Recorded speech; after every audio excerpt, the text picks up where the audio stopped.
उत्तर भर करे छे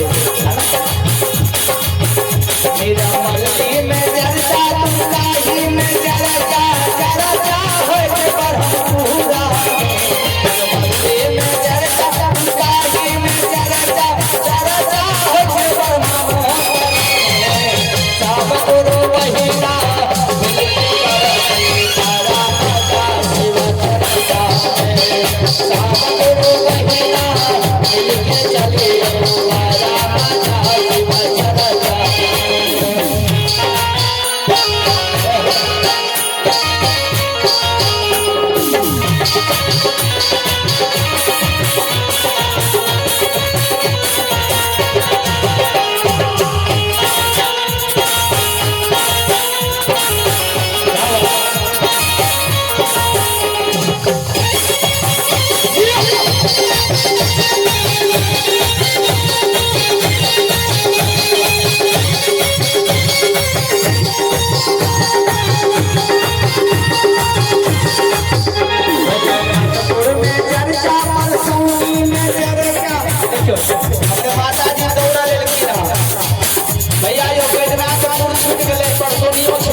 कुर्सी वाला भैया तो नींद नहीं लगे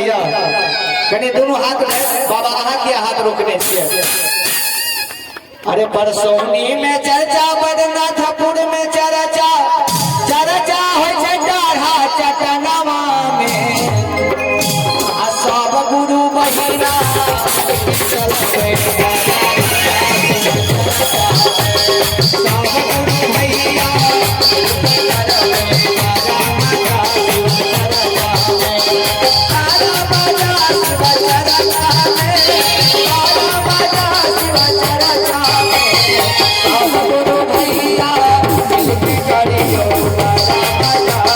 Thank you.